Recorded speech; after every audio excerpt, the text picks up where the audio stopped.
All right. Well, I want to welcome everyone to this afternoon's webinar. Thanks for joining us today. We're pleased to offer you this HRCI and SHRM approved webinar entitled Strategy Realization for HR, Realizing the Benefits of Strategic Initiatives. My name is Raymond Lee, and I'm with Careerminds, a national outplacement firm, and the sponsor of today's webinar. So just a few housekeeping items before we introduce today's speaker. I want to first point out everyone on the webinar has been put on mute. We have quite a large group here today, so if you have comments or questions, we encourage you to take note of the chat box that's located on the bottom right-hand side of your screen. At any time during today's webinar, you can provide comments or questions either confidentially to the presenter, Kimberly Williams, myself, the host, or the entire group.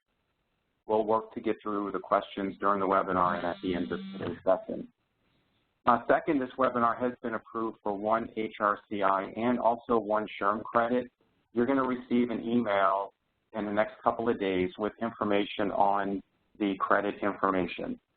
We'll also be recording today's session, and you'll get a download of the recording as well as the white paper. Also, we do have a short survey that we'd like you to complete at the end of today's session. This information is valuable to us as we host at least one HRCI and one SHRM accredited webinar per month. It also gives us a sense as to what you find valuable and not, and as well as coming up with other topics that are of interest to you. All right, so without further ado, I'd like to introduce today's speaker. Kimberly Williams is the president of the Center for Strategy Realization that guides global business initiative and HR leaders to dramatically improve realization and enhance their professional impact, influence, and income through strategic change leadership capabilities.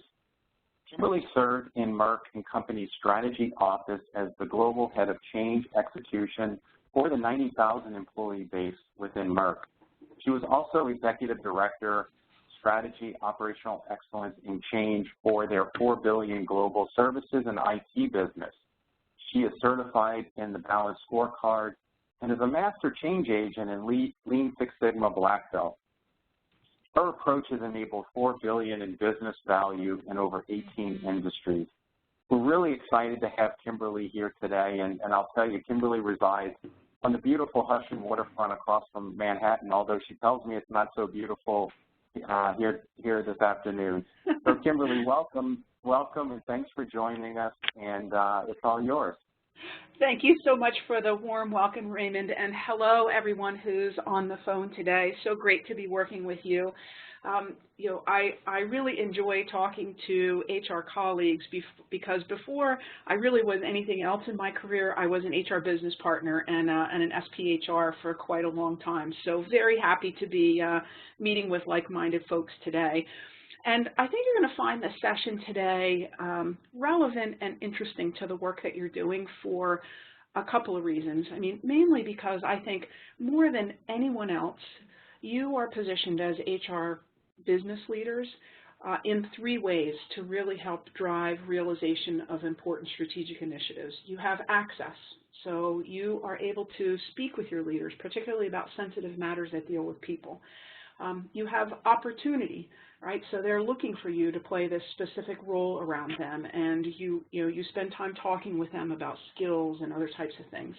And third, you have know-how. You have an understanding of HR approaches like structure and talent and performance, all of which are key enablers of realizing strategic initiatives. So what we're going to talk about today is really the people part of these initiatives and the role that you can play in that. So let me just move my control panel out of the way here for you. So objectives for today. I have a lot of content to cover with you today, and a lot of this is business-driven data that you can use with your leaders. So a couple of things. First of all, it's probably a good idea to grab a pen. If you have taken the change leadership assessment in the last couple of days, and they were trickling in right up until we went live just a few minutes ago, which is great, please have that change leadership assessment report handy.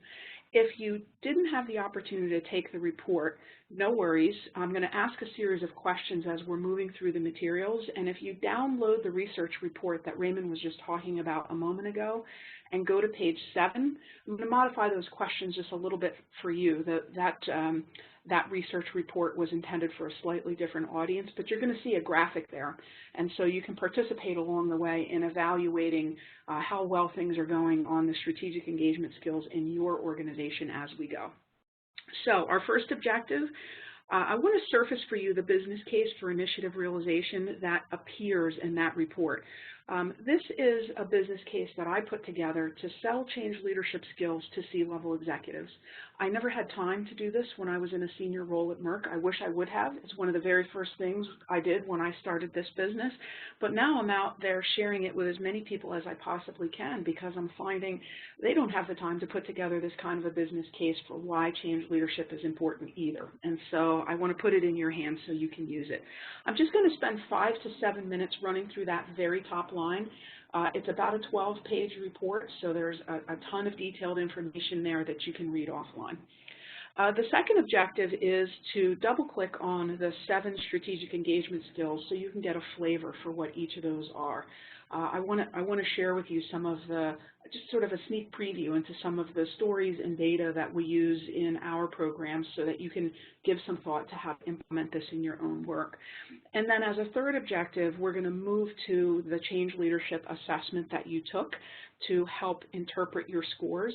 Again, if you didn't take that assessment, no worries, you can take it afterwards, but I'm going to give you some background, so even if you haven't had a chance to look at the assessment yet, when you do take it, you can then have this information in your hip pocket to help you interpret it. And then finally, to talk about the 3 things that you can do when you leave here and get clarity around your role in terms of next steps. So let's jump in. So as I said, the fact base is in the white paper. I'm going to give you the assessment link at the end. If you haven't taken the assessment, please do download it now and go to page 7. So I always get a kick out of these sort of, these little comics, and I thought this one was particularly relevant for realization because one fish is saying to another, real swift move buying that dehumidifier. The good news for these guys is they understand the root cause of the problem. They know why their water level is going down. They know the nature of the problem. It's the dehumidifier. But in fact, on large-scale initiatives in companies, often, as I'm going to show you in a minute, we don't get anywhere near the value that we had intended to. And so these could be projects like a new structure or remodeling redoing the business model, or redeploying a field sales force, or doing an acquisition, right? Initiatives that are really important to the growth and future of the company, but we don't quite get there. And what we're learning is that there are root causes, and we can identify what they are. It's just that most companies haven't done that. So real quickly, the difference between realization and implementation. Realization is when you get the expected value from an initiative over time. You may not get it right away, but it's things like the ultimate outcome, revenue enhancement, cost reduction, customer retention, improvement in productivity, right? These overall outcomes. Lots of times we're doing so much work that it's hard for us to lift our heads up and see, hey, really what we're doing is implementation. We're putting a solution into place. For instance, we're streamlining processes, or we're going live with a new technology, or we're restructuring. But those are really activities. And the problem is lots of times no one is really looking out for realization, right? We're just making sure we're hitting the milestones and getting stuff done. And as a result of that, we lose a ton of value. And here we call it value loss, the difference between the value of what we implemented, what we put in place, versus what we really, the business value we really expected to get. Plus, it may have cost us money or other losses as we were implementing, so we have to add that in as well. The question is, how much is lost value really costing us? And the answer is, it appears that we're leaving a lot on the table. So I'm going to walk through this slide with you in just a minute, but what I'd like to do is take a quick poll of the folks on the phone and get a sense of, if you had to take a guesstimate, you think about the portfolio of strategic initiatives you've gotten going on in your organization today, what would you estimate are the total results realized on your organization's biggest initiatives? And again, these include things like, did you reduce the cost you thought you would? Did you get the growth you thought we would? Or did you come up short? So what I'd like you to do is answer, are you realizing like 0 to 9%, 10 to 19%, about half, a little more than half, all the way up to 100%? Give me a sense of where you guesstimate, even if you don't know for sure, the ultimate value you're realizing on your initiatives today. Go ahead and do that. So as you're answering, I can tell you from we did a very large literature review in preparation for this report, and it also serves as the basis of a lot of the services that we offer, because we've now got some real business facts around this.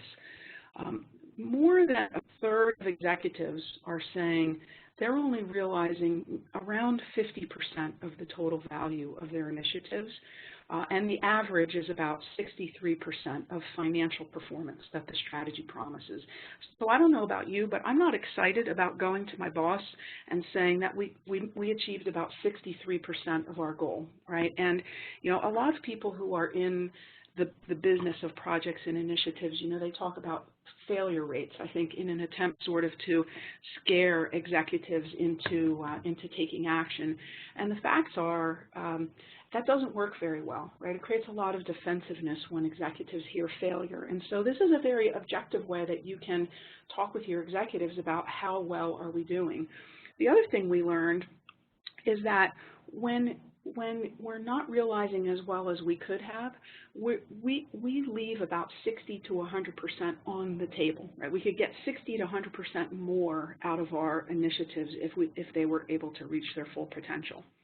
The only other comment I would make around this is that this is a good check for us as we do our organizational scoring of change maturity and also our individual scoring of our own change leadership quotient. You know, I see a lot of disconnects between what people report as their realization levels. In our practice, people typically report around an average of around 49%. So I'm looking at the results here, and we have anywhere from 10% to 80%, which is really good. A couple of bumps around 20 to 25, 50 to 59, 70. So if you're in the 70% range, you're doing very well. But on average, and it looks like if we average this here, we would be about in the middle of this range, so probably between 50 and 60%. A disconnect, as I was mentioning, is that lots of times I see organizations reporting pretty high on change leadership skills and individual change leadership skills, but when I ask them, how well are you realizing your initiatives, and they say 50%, I say, well, so what's then the disconnect between your very high level of skills and the organization you support? Are you not being utilized? Do you think that you're executing more effectively than you actually are? Where are you positioned as an influencer in all of this? Okay. So as I was mentioning, very few companies actually have a process to track realization. In fact, only about 59% don't have anything. And for those that do, they usually end in ad hoc, or they don't really have a way to look back on, you know, what did we actually accomplish after the initiative was concluded. And examples of realization value loss really are everywhere. This isn't a U.S. phenomenon or an industry phenomenon. From our studies, we found failed projects in Germany and in Europe. They were in government and private sector. We have lots of good data on IT projects, because IT projects tend to do a really good job of reporting their results. Again, underperformance topped off by additional expenses incurred. But all of these, as you can see, even relatively low examples of underperformance, all of these things have a B behind them. You know, we tend to measure realization loss in very large scale terms. In fact, one of the exercises we went through is to try to figure out what is lost realization actually worth in different equity markets around the world, and the answer is it's at least $277 billion, and this doesn't include government, quasi-government, anything else. This is just public companies. I've seen other companies that we can get quickly to $1 trillion if we include those groups, and I've seen other estimates as high as $3 billion worldwide. So, that may not, the $3 billion may not affect us on a day-to-day basis, but even tens of thousands or couples of hundreds of thousands of realization value lost on one of our important initiatives really brings it home, right? If we include these markets, as you can see, I mean, realization loss is a problem everywhere, as I mentioned. And the real issue to me, though, is not just the dollars and cents, it's the human cost. And I think that's what we as HR professionals think about as well. I mean, project failure rates over 50% impact our constituents.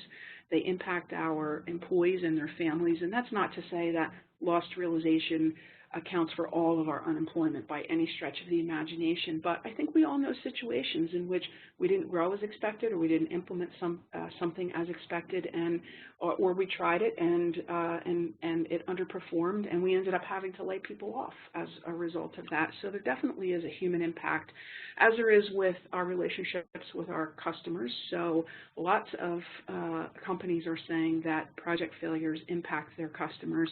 And it also influences not just not the economics of people who work for us, but in some environments where safety is a concern. We're getting a lot of data in the last couple of years that says a lot of the work that was done around behavior-based safety programs, for instance, back in the 90s, never realized the value expected. And the problem is, in safety, the value expected is measured in injuries and in lives. So, really thinking about how to bring realization home in our organizations is important, not just economically, but in terms of the health and welfare of our people. Many companies have been working on this for a while. They've recognized that they need to build more capabilities to be successful, and so over the last 25, 30 years, lots and lots of capabilities have been built around strategy management, project management, change management, operational excellence, and many companies are overhauling performance management and focusing on engagement these days. All of these things can be helpful, and so maybe you recognize these in various stages of maturity in your organization. There's good data around these, and again, I share this so that if you're working on building any of these capabilities today, many organizations are using them, and they're getting increases in their performance as a result. So I share the data so that you can pass it along to your business leaders. But here's the disconnect. They're only driving value where they're being applied, first of all, but second, even when they are being applied, project success rates are not moving very much. And so what that says to me is, if you implement all of these really good things, you can get to about 64% financial realization on your projects. And the question is, well, if that gets us part of the way there, what else is there that should be doing? And the answer may surprise you. So we did a meta-analysis of 30 credible sources on, we looked for things like initiative failure, initiative underperformance, and things like that. And we looked at a really wide array of articles and original research from leading consultants and academics. And here's what we found. The top influencers of strategy realization are these things right here. Lack of clearly defined outcomes, low senior management commitment, leaders don't share a consistent view or they don't prioritize, inadequate communication or information flow, middle managers not engaged or lack credibility, people aren't adopting the changes, and performance linkages not in place. And I'll come back to these two in a second. But the idea here, if you look across these, is that these aren't about the organization not having resources or anything like that. All of these things that I just showed you have to do with the quality of leader engagement during the time when the strategy is being implemented, when the change is hitting the organization. And so there were a couple of others, insufficient funding, methodologies not valued or used. But again, I come back to leadership and say, is there not enough money in the company, or is it just that they're not funding this particular project very well? Is it which is a leadership issue, not a resource issue. And methodologies, are they not being used because leaders don't understand them or value them? Again, potentially, we need to do more research on these, but potentially a leadership issue. So we've got this really strong evidence that, yeah, you need to have these basic capabilities around project strategy and change management in place, but it really is leader engagement that is a defining factor. The other thing we found is that this is a really niche skill set. A lot of companies develop people in management, like routine goal setting, basic people management, staff meetings, tactical operations. Some companies develop their leaders, which is about helping people find that future direction and doing some of the basic blocking and tackling around vision, mission, things like that, moving towards a known end state.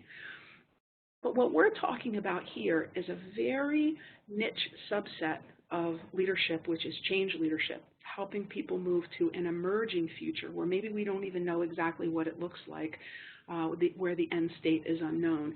And companies are not really investing in this right now.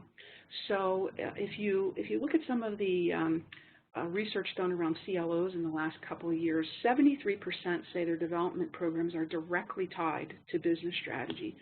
But if you look at where they're really spending their money, it looks a lot to us like they're stacking up much more around basic management and leadership and very little around change leadership. So there seems to be a disconnect on this niche skill set that companies are developing people generally, but they're not necessarily developing leaders specifically to lead people through change. So let's use that business case as our basis for going more deeply into these 7 strategic engagement skills that we identified. And I'm going to spend just 3-4 minutes each giving you a little bit more data on those and, as I said, a little bit of a sneak preview into some of the case studies that we use. But here's what the strategic engagement skills look like, and now would be a good time, and I'll talk through each of these, but now would be a good time, if you haven't already taken the assessment, to go to page 7 of the research report, and I'll ask you a series of questions as I tick through each of these 7 skills so that you can answer these questions. So the first one is inspire. The second is guide, which really has to do with you and your role. That's central to all of the other skills, right? Leaders need help navigating through this.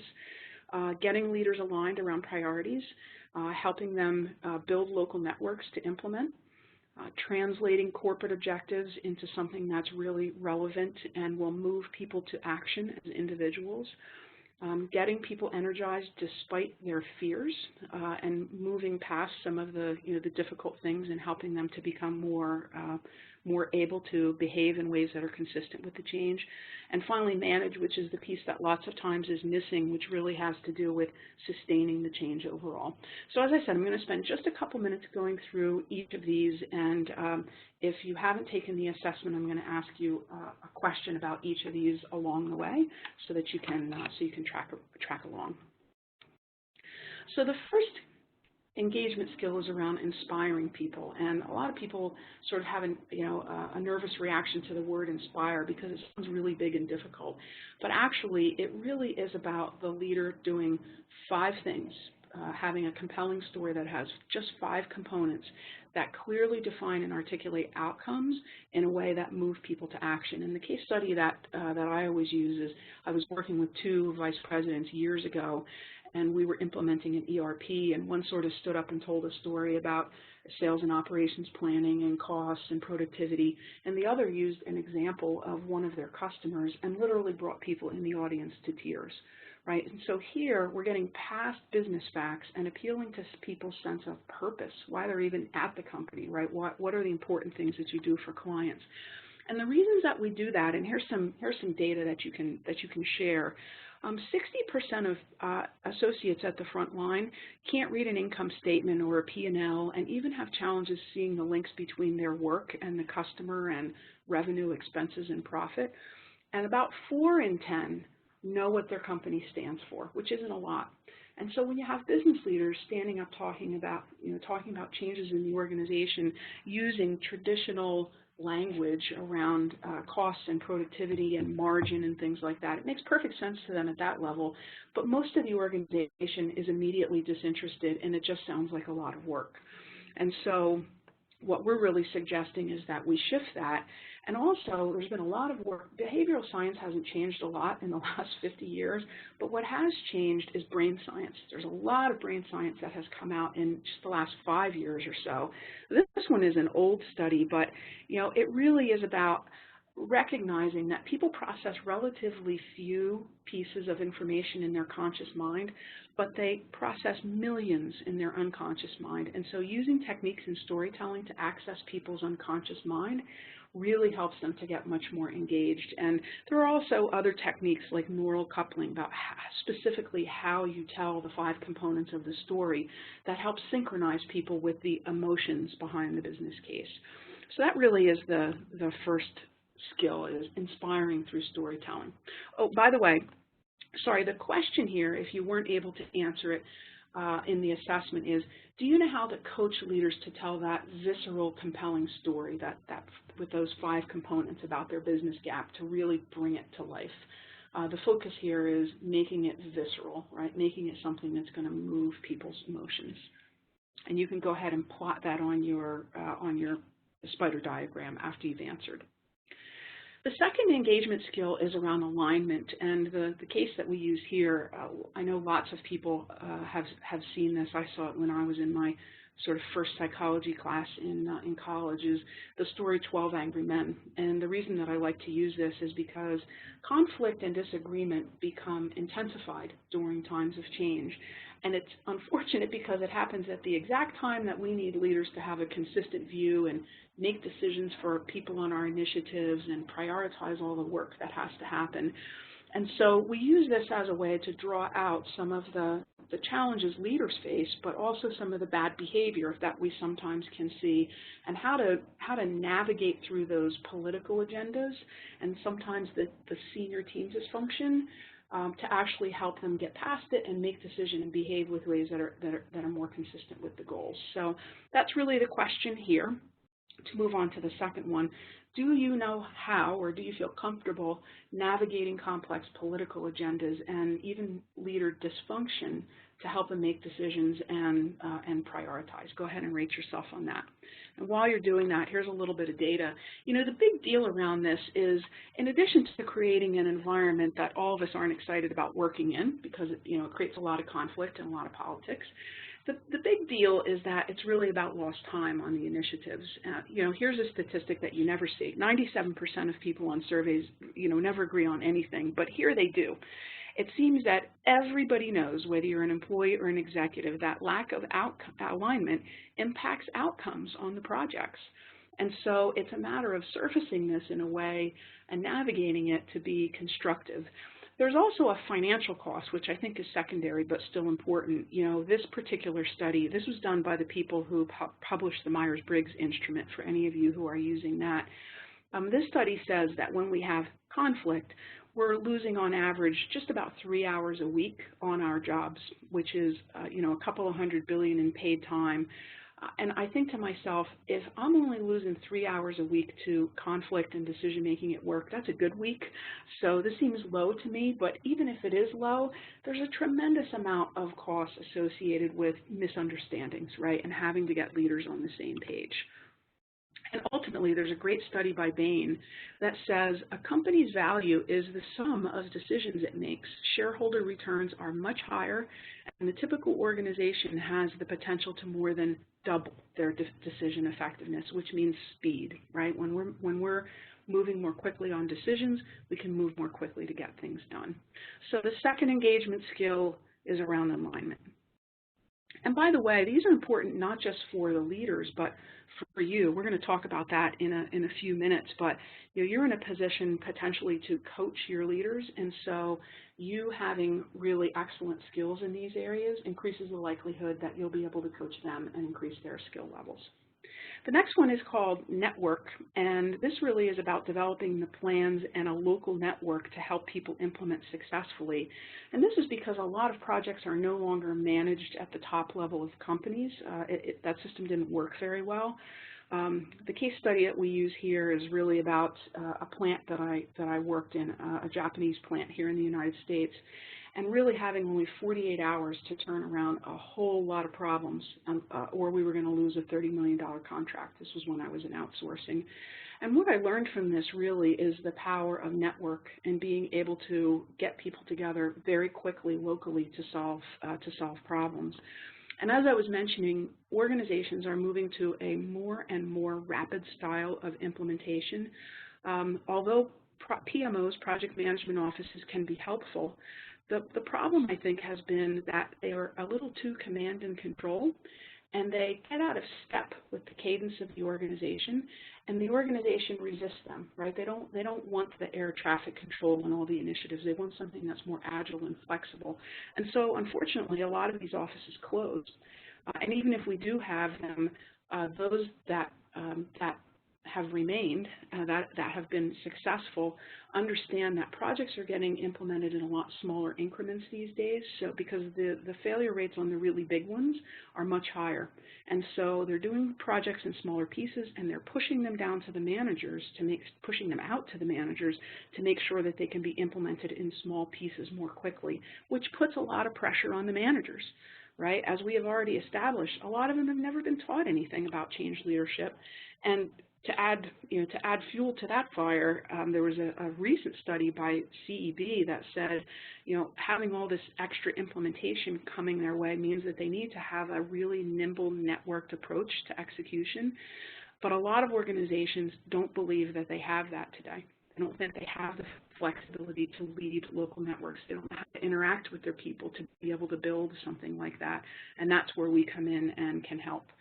So in this example, the question for you, if you're tracking along and filling out your survey, is to what extent have you established these common elements, in a way that managers can pull from them? Not that we're being air traffic control and pushing things down, but that you've got a handful. In our practice, it's 7 things to give them to support them in building these implementations networks locally and really empowering project teams to act. So go ahead and answer that and plot that on your chart. The next strategic engagement skill is translate. And translate is really about middle managers having the capability and the headspace and the skills, and also the capacity, right? The time and the understanding of priority to engage their people. The case study that we use here is about a tragedy in a tire plant, and it really is about managers understanding that they are the bridge, that corporate people can't carry the corporate message and make it meaningful locally. It really is the manager that needs to do that, but they don't necessarily know how to do it, and they are not necessarily comfortable doing it. So a lot of times they don't, and so people feel very far away from initiatives that are happening at a corporate level, even though they affect them directly. So middle managers being the bridge is really what this one is about, and about how we can, from a distance, enable them to do that in very short, concise ways. Most of the training that we do with middle managers, just as an example, is about 90 minutes, and you'd be amazed at what the skill that you can build in 90 minutes, because it's very embedded in the work and it's not something different. But it really has to happen here because everybody is experiencing change virtually. 84% say that they've had some shift. About 3/4 say that they're not receiving enough information. I'm not sure we can ever give people enough information under ambiguous circumstances. They'd always like to know more, but I think that there is more that we can do in helping to create those connections for them so that the change is meaningful. And I think here the idea that people are starting to wake up to the fact that managers being able to have candid dialogue with their people may be the most important, this trust, this candidness, may be the most important capability that we have as companies. And so that's the skill set that this focuses in on. And obviously this too is related to engagement. So when employees understand their role in the business and understand that connection, 91% work toward that end. But if they don't, and they don't know how this initiative is relevant for them and how it affects their role, the numbers go down to about 23%. And so it's a huge swing and a good reason to make an investment in helping managers be more skilled in translating priorities for their people. I know that I'm moving quickly. Again, there are descriptions of all of these available for you in the white paper for you.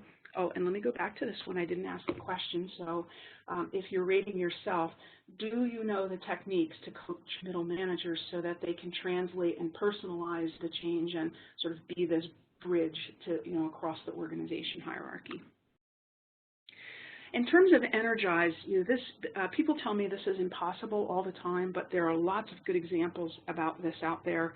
How do we help people get past their fears, whether it's of embarrassment or losing their job or failing or not feeling like they can make the change?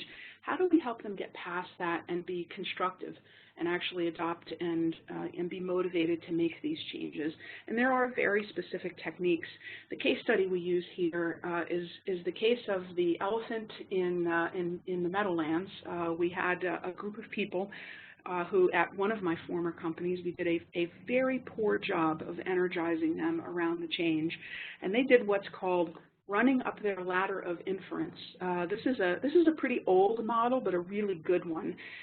As a leader is standing up there explaining the change, before she's even finished getting the words out of her mouth, someone has listened to what she said, selected data from what they think they already knew, added meaning based upon their life experience, made some assumptions, because our brain likes to make some shortcuts, came to some conclusions, decided what they thought, and made a commitment to take action based upon what they thought. All right, so I hear it.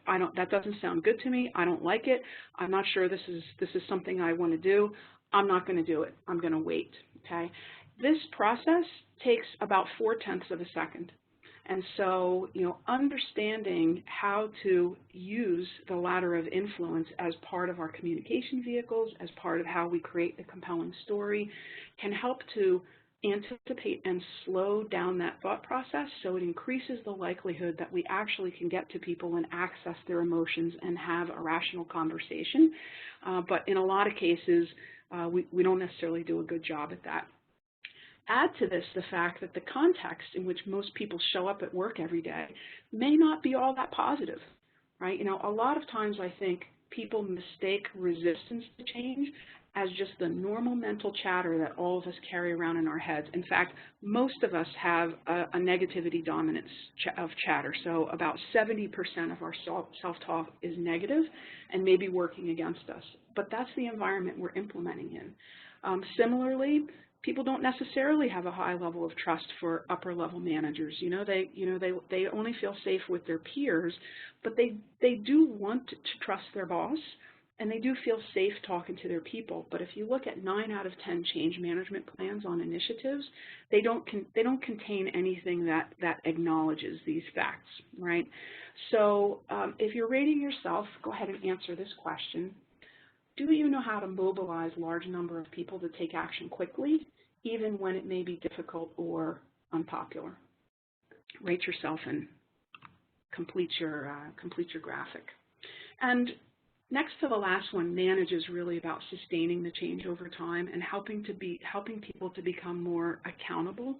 I think all of us have had a situation where someone said, we want this change, we need to do it, we know it's the right thing to do, but when the time actually comes to do it, they're either missing an action, they don't want to do it anymore, they want someone else to do it. And so, this happens a lot every day on major initiatives. And so the idea here is, well, how do we get past that? Well, the answer is most companies today are relying on performance appraisals to be the point of accountability and getting things done. Here's the issue with that. Very recent research, 2015, by Marcus Buckingham.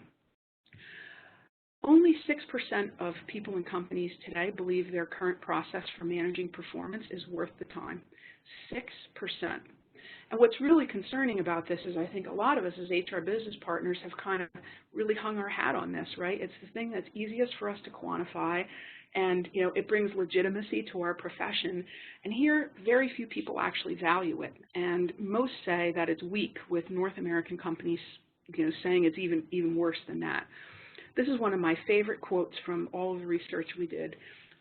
In a study done by DDI, Employees had a choice of rank ordering what they would rather experience than having a performance conversation with their boss.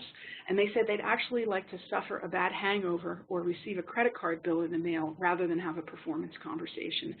So the performance conversation is probably not the best way for us to be driving accountability, because there's really mixed results about whether or not it works, and most people don't have a favorable opinion of it. The way of the future around change is really sort of looking to a great past model from many years ago that says, if you want to increase the performance level in the organization, the model used to say anxiety, right? People who were low performance, low anxiety would be kind of bored, and if there was a little more pressure on them, they would pay attention and perform higher. And at an optimal level of anxiety, you would get your best level of performance. And then after that, the anxiety was too much. The performance started to go down. I think the concept of inducing anxiety or pressure is probably outdated, but I think thinking in terms of how engaged are people? Is there an optimum level of engagement that we can get people to? The levers of helping managers with the conversations around accountability, having the right interactions, and being a very feedback-rich culture are really about where Manage is heading in the future. So for Manage, the question for you is, do you know how to use that curve, right? Do you know how to create these accountability agreements with people, or to coach managers to do it, to make sure that whatever results you get on the initiative are lasting results? And finally, guide. Guide is about, so I'll show you one of my, so I saw this picture on the internet. This is not Ed, but I almost saw it on my chair when I saw it, because Ed was my very first client as an HR business partner. Ed came out of the U.S. government, and he called human resources, he called it personnel. So I had a bit of a challenge in working up the curve with Ed to really be able to coach him on some of the more valuable things that we can offer as a profession. But the idea here is, we're all going to be working with tough leaders at some point or another, and we know things about human behavior that they don't. We need to get in a position to guide them and coach them. And so this really is about coaching leaders on their commitments as sponsors, as executives leading changes, on the interactions that they have with teams, and also applying a specific approach. And so one of the things that, so we know a lot about sponsorship in organizations, but here are a couple of things that you might find some data on useful. Initiative leads and our sponsors need to be capable of artfully applying methods, right? We're past the point of just using a march ahead linear change management methodology. They really need to know what behaviors they need to be displaying, and we need to be able to coach them on this. Most people in PMOs, in project offices, are not playing the strategic role today. They're kind of being seen as overhead, and the same is true for a lot of change managers and HR people as well. The business has a hard time thinking of us as working with them more strategically. And this lack of change know-how, right, really understanding the skills that are needed to get the benefits of these initiatives and the changes in the organization are one of the top 6 challenges in implementation, right? There aren't enough people who really know how to do it well, and there aren't enough project sponsors, executives, who really understand what that role is supposed to be and do it well. As a result of that, a lot of companies are redoubling their efforts to build change leadership skills, and in fact, many are also introducing internal certification programs because they want to make sure that they're getting the quality and the return on their investment. So the question for you here is, do you know how to position your role as a strategic advisor so your services get used, or are you finding yourself in this position of kind of being seen as overhead, and as a result of that, not being able to provide maximum value, and probably also not being able to get the rewards that you'd like to get? So go ahead and tally those up and complete your graphic. Really the idea here was to give you a sense on each of these 7 critical skills. How well is that going for you in your organization? If you want to take the assessment afterwards, it'll ask you the same set of questions, but what you're going to get is is a different graphic representation of those along with some explanation. All right. So let me take a quick look at the time. So we have about 15 minutes. So I think we'll take just about 10 minutes to interpret your scores, and then we'll talk a little bit about your role and go to some questions. So now that you've seen the business case and you have a sense for what these strategic engagement skills are, let's talk a little bit about where you scored on the questions that we just asked. And in the report, you got a framework, a maturity curve to help you kind of understand, based upon your scores on these 7, where are you on this curve? And for the benefit of the folks that may not have seen that in the report yet, I'm just going to briefly go through and describe each of these levels so that you have a sense of where you are. So the first one is really ad hoc. So in this case, you're kind of a pair of hands. You're a provider of support. You may be sort of apprenticing. You might be learning about change management, maybe behind the scenes. You may not have a lot of visibility, but you're contributing real value, right? If you weren't doing it, potentially no one would be doing it. And you're helping the execution of discrete tasks. So you might not have a change toolkit or anything like that yet, but you're contributing based upon what you know. The second level is role player, right? And so here, you're seen as specialists, right? Your skills are acknowledged. You probably have a toolkit. People know that you know how to work on the human factors on projects. You're working strategically in your domain, but you don't necessarily either have the business acumen or the influence skills that allow you to really shape critical leader behaviors. And so a lot of clients come to me are in this category because they've been certified in, one change methodology or another. They have foundational change management skills, but they're saying, but in some cases it's still not enough. And that really is the business case we talked about earlier. You can be doing all the right things from a change management perspective, but if the leaders don't have these strategic skills in place, they're not playing the role that they need to, and it causes you to work a lot harder than you would otherwise need to. At the next level is the partner or subject matter expert, and at this point you're respected for what you know as a change practitioner, right? You have great technical skills, you probably have some basic influence skills, you're working strategically across the business, and you're probably well positioned with your executives, but you want to have more impact, right? And you want to be able to do some of the more difficult stuff, right? So here, what this really gets to is, are you adept at articulating not just the people risks, but the business risks, right? Are you getting the behavior that you want from your leaders? Are they looking to you for that expertise and feedback? The next level is a coach, and so the coach are really leaders who are highly skilled in individual and group dynamics. They are really experts in human behavior. Fully literate in business value streams, so can talk the language of the business, possess a lot of gravitas to have the difficult coaching conversations with their clients. They have credibility, presence, and influence skills. They have great challenge skills, so they can help senior executives open up their thinking or undig their heels and display the behaviors that are going to make the change successful. And they also know how to identify when that's not possible with a leader and what to do about it, because every leader is not, most are, but every leader is not coachable, so these folks know what to do about it when they're not. And then finally, trusted advisor. As I think of this is not really a normal curve. In my experience, this is sort of loaded here, so lots and lots of people in the change management, change execution space, and a heavy tail off of the trail off of the tail. I mean, just as an example, I know maybe a couple handfuls of people who are in this space throughout the course of my career. So just to kind of give you a sense of where most folks map. Trusted advisors are change leaders who have an exceptionally high level of business acumen. They're virtually indistinguishable from the executives that they coach.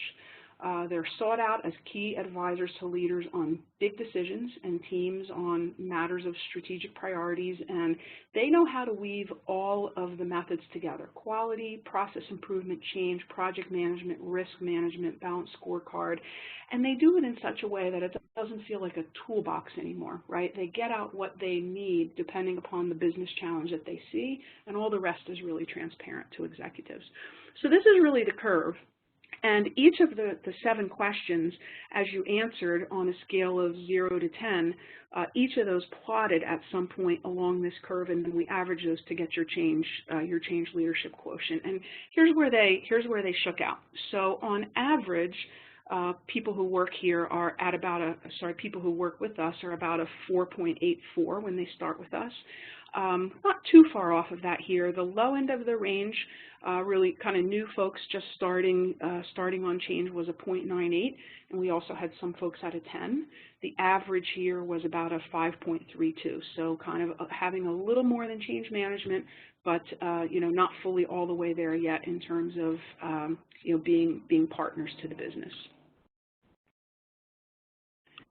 And again, where the strategic engagement skills come in is in helping you move up the curve from wherever your starting point is to a more senior and capable level. And the reason is because we want to help you improve your professional net worth, which is your impact, influence, and income. If you haven't taken the assessment, I don't have a way for you to do that here, but you can go ahead and take it afterwards. There's 9 questions to do that. Impact is really about the level of tangible value. Influence is your ability to persuade others to behave in ways that are consistent with the change, that deliver the outcomes that they want. And then income is both material things like what you're paid, but it's not just money. It's about, are you able to get things that you value at work beyond money? And are you having what's your experience in the place that you are right now? This definitely is a given point in time instrument. It can change based upon your supervisor, your company, the project that you're on. So it's worth looking at every now and then, I think, just to kind of keep ourselves in check. Like, am I really feeling valued in the work that I'm doing? Am I having the impact that I want to have? And if not, then you can think about, well, what would the conditions have to be for me to improve my professional net worth, and what, if anything, do I want to do about it? And finally, to debrief you on the organization scores, there's a number of variables here, and so there are tons of possible variations, but I've broken it down just into 4: opportunity, low or high, and capability, low or high. And I'll put a couple up here, and you can see which your profile most closely represents. And this is on page 9 of your report. So in low opportunity, low opportunity is how much opportunity is there in the organization to increase change leadership skills, and capability is how much skill do you have. So here you can see there's a pretty skinny line here. They've already got a fair amount of change execution capability, but the difference between their current and their required is very small. And the person who is positioned here doesn't have a very high level of skills. So this is a tough situation to be in because there's not a sense of urgency, and you're not in a position to be a good influencer yet. And so it tends to be a place of stagnation, like feeling sort of stuck, right? Like, I want to help and I want to be able to do more, but I'm not able and they don't want to, right? So this is not a great place to be, but if you're able to increase your skills and be a better source of influence, you can potentially help to shift these lines. The next one is low opportunity, high capability. So in this case, you have someone who's fairly high up the curve, so they'd probably be around a score of an 8 here. So they're a coach, but here's the challenge. You can see in this case, the red and the green line is reversed. They actually have more capability than they require. And so I call this frustration, right? Here you have a very capable person in a company that isn't really buying what they're selling. And so the question that they have to answer is, is this enough for me in terms of my professional net worth? Am I going to be able to do my best work here or not? And what are the conditions that would improve my professional net worth, and can I shift any of those in this environment to be, to increase my net worth, my impact, influence, and income? Here we have lots of opportunities, so we have high opportunity. Unfortunately, we have a low skill level. And so here, I call this recognition, because this is where the person kind of needs to recognize, to have that strong cup of coffee and say, hey, I'm not ideally positioned to help my company here. They're ahead of where I am. They need more than I have. So really this is about recognizing that you need to do some skill building. And here is really, I think, the ideal. Most folks that I work with don't come in at this level. They're aspiring to more, so they come in here and they say, hey, look, I have this tremendous opportunity in my company. We really, we're really all about innovation. We need to help our leaders be more agile and flexible, make better decisions. But I'm not sure that I'm at that level yet. What do I need to do to get there? But this is really the formula that you need for realization. You have a skilled change leader, and you have the opportunity for them to build skills in the broader organization. So with that, that concludes sort of going through all of our, our data and our business case and interpreting results. Let me just take a couple of minutes we only have 5, so I'm going to take 2 quick minutes to wrap up and make sure we've got time for questions. And while those are coming in, I'll tell you a little bit more about what we do. So as I was saying, I think HR folks are among the best positioned in the organization to help influence the level of strategic engagement skills that we and our clients have. And there are 3 things that you can do about that. The first one is start using some of this data in your interactions with your leaders. A good place to start is, realization is about how much we get out of our initiatives. Do we know how much we realize on our initiatives? And you might get a really short answer like no, or you might get kind of a long drawn out answer that, well, we can't measure everything, blah, blah, blah, blah, blah, but we're feeling pretty good about it. But that still means we don't know, right? And so that's a good place to start the conversation and say, well, if we did know, where would it be? What level do you think we're at? Studies show that it's around 60%. Does that sound about right for the initiatives that you have worked on? And it's a way to enter the conversation and eventually say to them, hey, look, if we want to get further, there's some basic blocking and tackling that we can do, but really it's going to come down to leadership. What can we do to help our leaders work, in a very organic way, work more effectively during change? The second one is to develop your skills. Even if your skills are pretty good, the question is, and I know some of you on the call are very senior, so probably one of the reasons you are where you are is because you have these skills. You have high professional net worth, and you are influencing at your company. The question for you might be more about your team. Do they have the skills that are needed in order to be able to effectively go out and influence leaders to behave in ways that are consistent with good project outcomes? And finally, the most direct way is just to develop leaders. Lots of you have interactions around skill building and training and development and all that kind of thing. There are very easy ways to help leaders build these skills in the organization. So there's 3 things that you can do. And by the way, these don't tend to be exceptionally expensive things to do. They tend to be very modest, and so the idea is you can get a huge return on a small investment, right? Building change leadership capabilities can potentially increase project outcomes from 60 to 100%, and that's a lot, right? And so if you need to be able to make a business argument with your leader about capability building, that's another piece of data that you can point to. So you can raise the waterline from inside HR on your company's critical initiatives. It comes through coaching. And so on behalf of everybody who will benefit from that, your customers and your internal stakeholders and you yourself, thank you for being a part of the presentation today. I'm going to move us to questions. We have just about 3 minutes left. So Raymond, if you wouldn't, and I'll look on my end too, but Raymond, if you wouldn't mind having a look, I would appreciate that.